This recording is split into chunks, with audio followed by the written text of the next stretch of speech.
A Japanese man wearing very colorful pajamas wakes up in a white, empty room with no doors or windows and no apparent ceiling. When he approaches one of the walls for a closer look, he finds something peculiar sticking out of it, a protuberance shaped like a male member. After poking it a couple of times, he presses the tip, which causes hundreds of giggling baby angels to come out of the floor and walls, staying there only for a couple of seconds before they go back the way they come. One thing they leave behind, however, now all their members are sticking out of the wall and floor. This is the phase known as learning. As he sniffs the finger he used to touch the weirdly shaped button, the man screams in fear, followed by crying out and begging for help from whoever may be around, to no avail. He decides to start pressing the various buttons to see what happens, and every time he does, a different random object falls into the room, from a small toothbrush to a big vase. By pressing the same button again, he is given the same object, and that's how his testing of this concept on one particular button gives him a big pile of chopsticks. His amusement is short-lived, however, when he presses the button next to the chopstick one and a small cart comes out of the wall and hits him on the legs. The next button he presses after crying out in pain transforms into a butt, which passes gas on his face. Hours later, the man has accumulated a huge variety of random objects in the room, and when he throws the ball at the wall, it presses a button that gives him sushi. This excites him since he's been getting hungry, but he realizes that he's missing soy sauce. He asks his captors for it, but as always, he gets no answer, so he repeatedly presses one of the buttons until he has a bunch of sushi in front of him but still no sauce. Giving up, the man proceeds to eat the sushi, which he finds rather delicious, and once he's finished the last piece, he presses the button for more, getting furious when a bottle of soy sauce finally shows up. After angrily pushing the bottle out of the way, he presses a different button and gets a pair of old school 3D glasses. When he puts them on, he manages to see a baby angel pointing at his member, and the man gets happy because he thinks he may have found the answer. However, after pressing that particular button, all he gets is a countdown and a giant butt appearing from above to pass gas on top of him. Some hours later, he's read 5 volumes of a manga that he finds very entertaining, but when he presses a button to get the 6th, he gets the 7th instead. Frustrated, he starts trying other buttons, which give him 8 and 9 but still no 6. The last button he tries, though, has an important surprise for him. It opens a section of the wall that hides a door behind it. The man celebrates this discovery, but in his excitement, he loses track of which button is the one that opens the exit. He tries one at random and shockingly sees an African tribesman run from wall to wall. The next one makes water fall on his head. The third one turns out to be the one he needs, and as soon as the wall opens, he runs to it, only to see it close on his face. His second try ends the same way, and it's then he realizes that the door stays open as long as the member tip is down, so he starts trying out different ways to achieve it. First, he goes for a runner position, pressing it with his foot. Next, he hits it with a fly swatter from as far as possible, hoping the distance will make a difference in his running time. None of these work, and neither do pulling it with a jumping rope or hitting it with the air sent by a fan. His following plan is to get on the cart and push it after pressing the button, but after a few tries, he comes to accept he simply can't control it. What he needs to do is find a way to keep the button tip down. He puts the huge vase on top of it, but the button manages to stick back up again, so the man reaches the conclusion that he needs to fill the vase to make it heavier. First, he tries the water button, but it's pointless. No matter how hard he tries to redirect the water, it only falls on him and nowhere else. His next attempt involves filling the vase with sushi, but it becomes so heavy he can't even pick it up. The neck of the vase is also too narrow for his hand to go through, so the man has no other choice but to use chopsticks and remove a bunch of sushi piece by piece. Moments later, once he's removed enough, he manages to barely pick up the vase, so he does exactly that and takes it closer to the buttons. When he gets there, he finds himself having to put down the vase on the floor because he has lost which button it was again, and when he tries one, the African tribesman comes out and accidentally bumps into the base, causing it to crack and break in half. This sends the man over the edge, who, as he freaks out and yells nonstop, finds the right button and begins covering it with sushi. This, of course, doesn't work either, and the little member pops up among the rice. Then the man tries covering the button with tape, followed by tape plus a steel plate, but nothing works. After taking some painkillers to deal with the pain caused by the door every time it hits him on his back and a nap as well, the man wants to wash his teeth, so he presses a button to get water. It was the wrong button though, and this one reveals a rope falling from the ceiling. This instantly improves his mood because it gives him an idea for a new plan. He opens the door, then uses the rope to swing himself across the room and make it before the door closes. Sadly, when he tries to open the door behind the fake wall, he discovers it's locked. He returns to the room just in time before the door closes, although it manages to hit him on his way out anyway, and in frustration, he kicks the wall, activating one of the buttons and revealing the key floating in the middle of the room.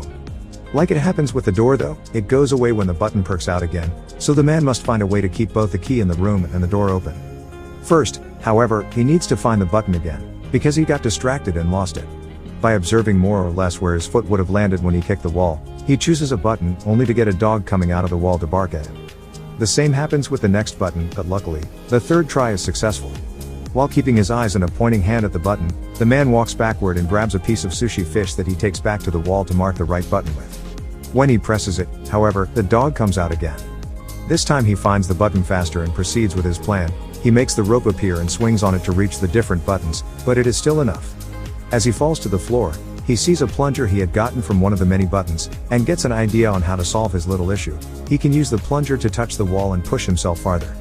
After one failed attempt, the plan goes smoothly, and the combination of swinging on the rope and pushing himself with the plunger allows him to press the button key, grab the key, press the door button, and reach the door before it closes. He wastes no time and inserts the key in the lock, quickly turning it, but when he tries to open the door, he finds a nasty surprise. It also has a separate lock on the top that requires 3 numbers to open it. The man rushes out, getting hit by the door as it closes, and in frustration, he throws the plunger at the opposite wall, activating the button that releases the African tribesman. As he watches him walk by, he realizes something. There are 3 numbers painted on his forehead, which must be the combination he needs. Since the time behind the door is limited, the man goes through the process of doing the whole swinging on the rope and jumping deal 3 times, 1 for each number to be put in. The 3rd time, he stays there and opens the door, which is a bit stuck and he has to push extra hard to open it. When he finally manages to do so, the piece of wall behind him closes, leaving him trapped and without enough room to finish opening the door. Devastated, the man sits on the floor and starts crying, remembering all the fun he had with the objects he had gotten from the buttons. He had been locked there too, but at least he had room to move and entertainment, and now he realizes he didn't appreciate what he had while he could. Suddenly, he feels a breeze on his face coming from the left wall.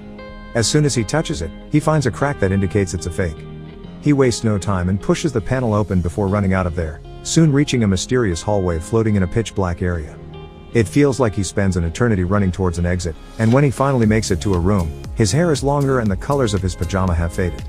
This room is also empty and the door he uses closes as soon as he enters, but instead of baby angels, here there are adult ones, who also disappear into the wall and only leave out their members to be used as buttons. This is the phase known as practice. Meanwhile, in a city in Mexico, little Antonio's family is worried because the father, a wrestler known as Escargot Man, is behaving more taciturnly than usual. His wife thinks it may be because this next opponent is much younger than him, but the grandfather points out that what matters is experience, not youth. Escargot Man is picked up by his daughter's sister Karen on her truck and she drives him to the wrestling ring so he can start getting ready early, which includes changing clothes and praying to the Virgin.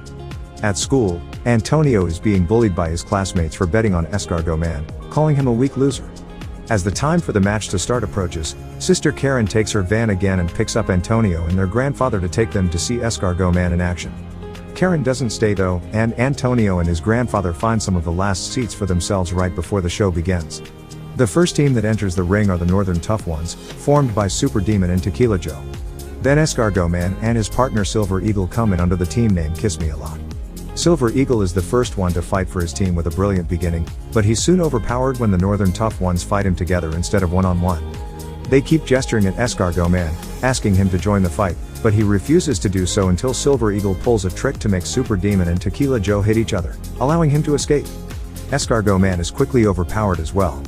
But just when his opponent is about to hit him with a chair, the man in the mysterious room presses a member button and causes Escargot Man to magically extend his neck and knock out both opponents with a hit of his head.